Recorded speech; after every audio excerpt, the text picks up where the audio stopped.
Hi friends, in this video we'll do some illustrations on rectification of errors. Rectification of errors is a topic which you can learn more by solving illustrations rather than trying to by heart the process of rectification of errors. Let us see an illustration here. Rectify the following errors. Credit sales to Ramesh rupees 8,000 were not recorded. Now credit sales to Ramesh 8,000 rupees were not recorded. That means the entry has not been recorded. It's an error of omission. We can say that the credit sale has not been recorded in the journal, or we can also say that in the sales book the sales done to Ramesh was not recorded. So whatever it is, if the sales was not recorded, that means we have failed to pass the entry debtor account debtor to Ramesh in our books. So we are going to pass the rectification entries now. So the rectification entries we are going to pass would be, for the first situation, credit sales to Ramesh 8,000 was not recorded. So simply what we are going to do is we are going to now record the entry. The entry is Ramesh account debit to sales account. So this entry will be passed, Ramesh account will be debited and sales account will be credited. This is an error of omission. Omission means you have overlooked an entry, or you have failed to pass an entry, or you have forgotten to pass an entry. Credit purchases from Roshan rupees 10,000 were not recorded.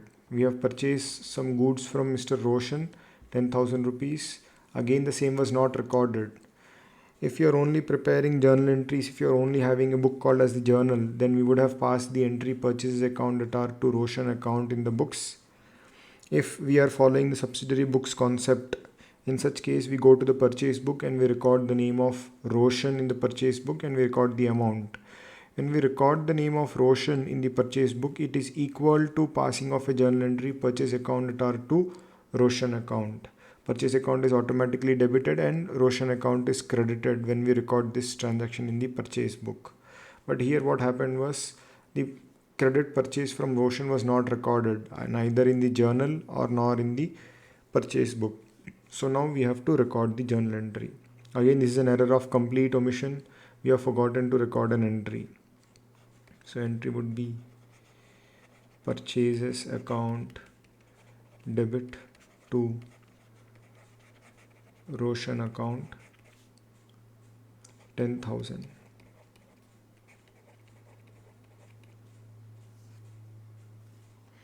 Next, goods returned to Kapil 14,000 were not recorded. So when you return the goods to Kapil, that means you have purchased goods from Kapil and you are now returning the goods to Kapil. When you purchase the goods from Kapil, we pass the entry purchase account debtor to Kapil account. When you return, you have to pass an opposite entry, but we pass an entry Kapil account debtor to purchase returns. Either we pass a journal entry or we recorded it in the purchase returns book. If you record the name of Kapil in the purchase returns book, it is equal to passing the journal entry Kapil account debtor to purchase returns. So now we will pass the journal entry Kapil account debit to purchase returns account 14,000. Goods returned from Manish 16,000 were not recorded. Why is Manish returning goods to us? Because maybe in the past Manish purchased goods from us, we sold goods to Manish. When we sell goods to Manish, we pass the entry Manish account debtor to sales. If the goods are returned, then it becomes an expense for us. We record the entry sales returns account debtor to Manish. So that entry has not been recorded. Now we are going to record it. So we'll pass the entry sales returns account debtor to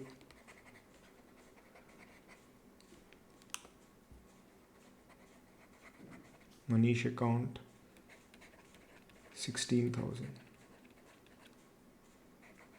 So we have to simply record the entry wherever we have forgotten to record the entry. Now I'd like to explain you further certain things. Let us suppose you are following the purchase book. You are preparing the purchase book. This is how the purchase book looks like. This is the date column. This is the particulars column, LF number column, debit, credit. This is the purchase book. So when you purchase goods on credit from a supplier, let us say you purchase goods from Mr. X, or from, let us say, from a vendor, his name is Ramesh. So when you purchase goods on credit from Ramesh, what you do is either you pass an entry purchase account at R to Ramesh, or you simply go to the purchase book and you write here to Ramesh, and we pass the amount. So this is not debit and credit.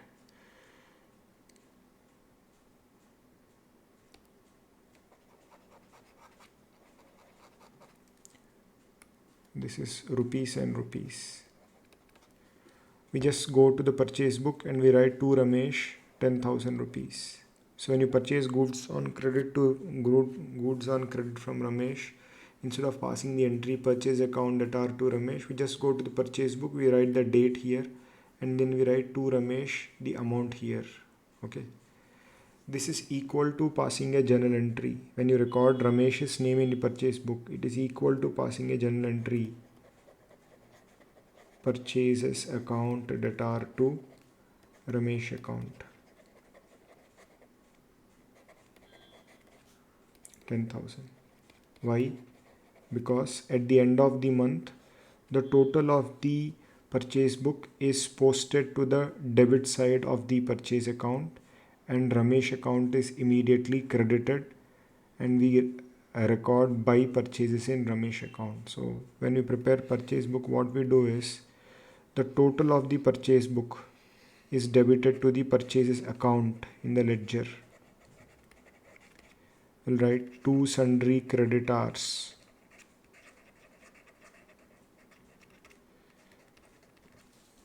And whenever we buy goods from any supplier, what will happen is in Ramesh account, when we have purchased the goods, we'll write buy purchases 10,000. So when you record the name of the supplier in the purchase book, it is equal to passing the entry purchase account at R to Ramesh, because the total of the purchase book is debited to the purchase account and the individual vendor's account is immediately credited. Okay. Let us say we have purchased goods on credit from Kapil. What you do is you just go to the purchase book and you write here to Kapil 5,000. You open Kapil account and you write buy purchases 5,000. The total at the end of the month is debited to the purchase account, or periodically it is debited to purchase account. We write to sundry creditors. Instead of writing the name of each supplier here, we just take the total and we debit it to the purchase account. So this is how we prepare the purchase book. It's just like a recap I'm giving you for the subsidiary books, which we have discussed already. Now let us talk about the sales book again. This is how my sales book looks like.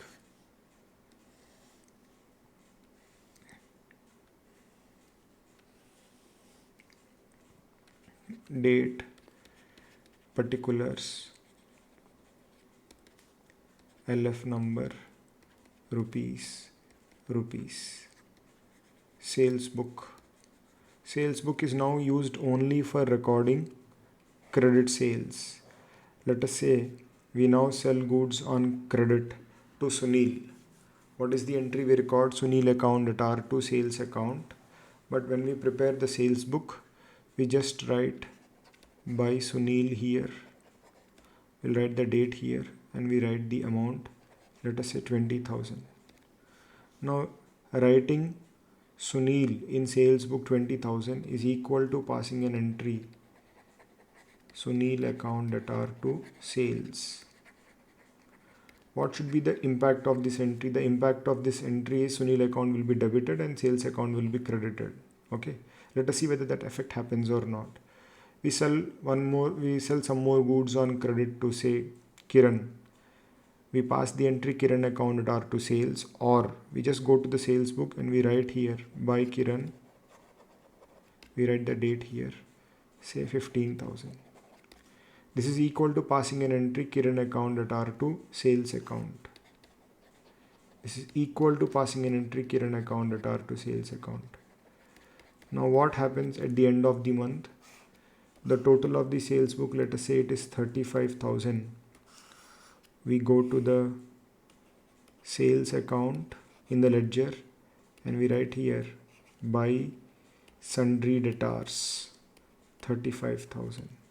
Here you will write total credited to sales account. So the total is credited to the sales account. We are writing here by sundry debtors 35,000. And what about Sunil and Kiran? As soon as we write it in the sales book, Sunil account is debited with sales, to sales 20,000. Similarly in Kiran account, we write here to sales 15,000. So if you see the impact of these entries, Sunil should be debited with 20,000, debited here. Kiran should be debited with 15,000, it's debited here. Sales account should be credited with 20,000 and 15,000, that also has been done. So what we do is when we make credit sales of goods, we record the debtor here and we immediately debit his account. When we sold goods on credit to Kiran, we recorded the name of Kiran in the sales book and we immediately debit Kiran's account. At the end of the month, the total of the sales book is credited to the sales account, but individual debtor is immediately debited on the same day of recording the sales. The total of the sales book at the end of the month or maybe at the end of a week is posted to the sales account. So this is how we use the sales book. So recording the name of a customer in the sales book is equal to passing the entry customer account at R to sales. The same goes with the purchase returns book and also the sales returns book. So in this problem we saw when there is a complete omission of recording an entry, how to rectify the error. The rectification is very simple. Whatever entry we have forgotten to record, now record the entry. Then the error is automatically rectified. Thank you.